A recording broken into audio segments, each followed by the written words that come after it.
ஒரு மனிதன் அமல்களுடைய விஷயத்தில் மனைவிக்கு அவன் கற்றுக் கொடுக்க வேண்டிய, அவன் கடைபிடிக்க வேண்டிய விடயங்கள் இருக்கிறது. ஒரு கணவனாக இருந்து கொண்டு மனைவிக்கு அவன் முதலாவதாக நான் ஏவுவதற்கு முன்னால் நான் செய்து காட்டி அவளை பழக்கப்படுத்த வேண்டும். நான் அவர்களுக்கு சொல்லுவதற்கு முன்னால் நாங்கள் செயலிலே கொண்டு வர வேண்டும். கணவன் என்பவன் சட்டத்தை சொல்கின்ற, அதிகாரத்தை செலுத்துகின்ற ஒரு இடத்தில் இல்லாமல் தான் செய்து மனைவியை செய்ய வைக்கிற ஒரு நிலைக்கு முன்மாதிரியாக மாற வேண்டும். ரசூல் ஸல்லல்லாஹு அலைஹி வஸல்லம் முன்மாதிரியாக இருந்துதான் திருத்தினார்களே தவிர, முன்மாதிரியாக இருந்துதான் அந்த பெண்ணை நெறிப்படுத்தினார்களே தவிர அவர்கள் ஒரு பொழுதும் அதிகாரத்தினால் நெறிப்படுத்தவில்லை. அப்ப முன்மாதிரியாக இருக்க வேண்டும். கணவன் ஒரு முன்மாதிரி. எனவே அன்புக்குரிய சகோதரர்களே, சகோதரிகளை, தாய்மார்களே, நாம் தெளிவாக புரிந்து கொள்ள வேண்டும். ஒரு கணவன் என்பவன் அமல்களின் விஷயத்திலே, 5 நேரம் தொழுகையின் விஷயத்தில், குர்ஆனுடைய விஷயத்தில், இபாதத்துடைய விஷயத்தில், நோன்பு விடயத்தில், ஜகாத்துடைய விடயத்தில்,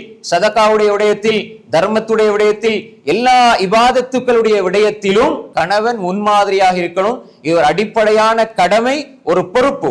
மனைவி பார்த்து நான் என்னுடைய கணவனை போல நானும் அமல் செய்யணும் என்று சொல்லி மனைவி அதன்பால் ஈர்க்கப்பட வேண்டும். கணவனை முன்மாதிரியாக எடுத்து மனைவி செயல்பட வேண்டும். இவரு தொழுகையும் இல்ல, ஒன்றும் இல்ல, ஆனா மனைவி தொழணும் எதிர்பார்க்க முடியாது. இவரு இபாதத்தும் இல்ல, நோம்பும் இல்ல, குர்ஆனும் இல்ல, ஆனா மனைவி தொழணும், இபாதத் செய்யணும், நோன்பு வைக்கணும் எதிர்பார்க்க முடியாது. அப்ப எனவே இது அதிகாரம் செலுத்துகிற ஒரு விடயம் அல்ல. கணவன் மனைவிக்கு இடையிலே உள்ள இந்த உறவு என்பது அதிகாரம் செலுத்துவதில் தங்கி இல்லை, மாற்றமாக அன்பினால் இருவரும் அமல் செய்ய வேண்டும். ரசூல் ஸல்லல்லாஹு அலைஹி வஸல்லம் என்ன சொன்னாங்க? ஒரு கணவனுக்கும் மனைவிக்கும் அல்லாஹ் ரஹ்மத் செய்வானாக. எப்படிப்பட்ட கணவன் மனைவி? நடுநிசியில் எழும்புறாங்க, கணவன் எழும்புகிறார், எழும்பி இவர் தொழுவதற்காக பார்க்கிறார், மனைவியையும் தட்டி எழுப்புகிறார், மனைவி எழும்பவில்லை, தண்ணீர் அப்படி ஒரு சொட்டு தொளிக்கிறார், தொளிச்ச உடனே மனைவி எழும்பி 2 பேரும் சேர்ந்து தொழுறாங்கண்டா இவர்களுக்கு அல்லாஹ் ரஹ்மத் செய்வானாக என்று சொன்னாங்க ரசூல் ஸல்லல்லாஹு அலைஹி வஸல்லம். அதே இது மனைவிக்கும் சொன்னாங்க.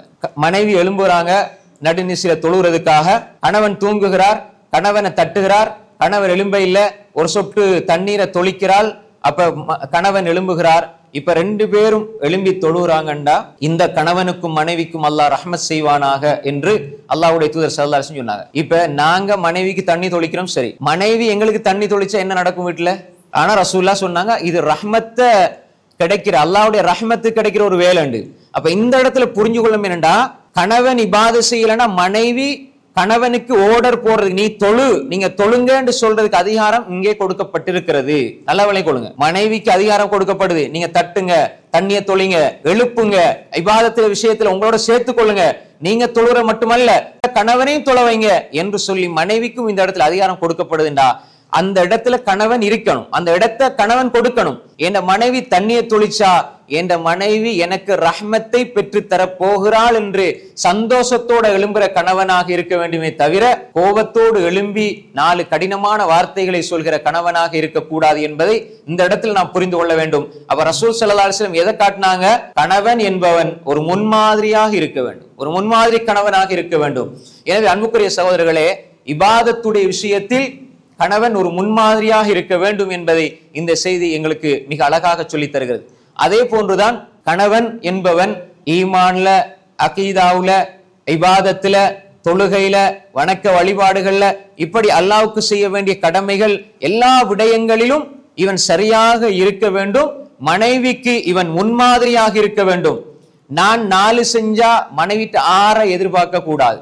நான் 4 செஞ்சா மனைவிட்ட 3 எதிர்பாருங்க, 4 எதிர்பாருங்க. நான் என்னோட சமனா இருக்கணும், அல்லது கீழே இருந்தாலும் பரவாயில்ல.